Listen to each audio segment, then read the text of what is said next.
యువోత్సాహం సమాజ సేవకై మేము సైతం. పూర్తి వివరాలకు చదవండి రేపటి సాక్షి హైదరాబాద్ ఎడిషన్. పుష్ప 2 రిలీజ్ అవుతున్న సమయంలో ఈ సినిమాలోని ట్విస్టుల గురించి బయట భారీ ఎత్తున డిస్కషన్ జరుగుతోంది.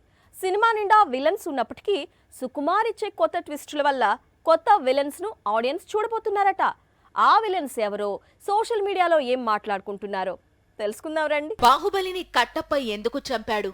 ఈ లైన్ తెలుసుకునేందుకు బాహుబలి 2 చూసేందుకు ఆడియన్స్ క్యూ కట్టారు.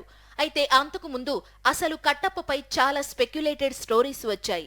ఇప్పుడు పుష్ప 2 క్లైమాక్స్ పై అలాంటి స్టోరీలు బాగానే కనిపిస్తున్నాయి. అందులో ఒకటి రష్మిక విలని. పుష్ప 2 క్లైమాక్స్ లో రష్మిక పోలీస్ గెటప్ లో వచ్చి సర్ప్రైజ్ ఇవ్వనుందని, పుష్పరాజ్ కు వ్యతిరేకంగా ఆమె పని చేయనుందనేది సోషల్ మీడియాలో నడుస్తోన్న రూమర్. అంతేకాదు పార్ట్ 3లో పుష్ప వరల్డ్ లోకి విజయ్ దేవరకొండ అడుగు పెట్టబోతున్నాడని, రష్మిక దేవరకొండ కలిసి పుష్పపై రివెంజ్ కు ప్లాన్స్ చేస్తుంటారనే టాక్ కూడా ఉంది.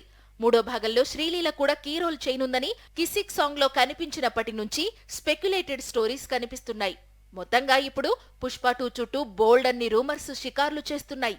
ఇందులో నిజమనేది తెలియాలంటే మరికొద్ది గంటలు ఆగితే తెలిసిపోతుంది.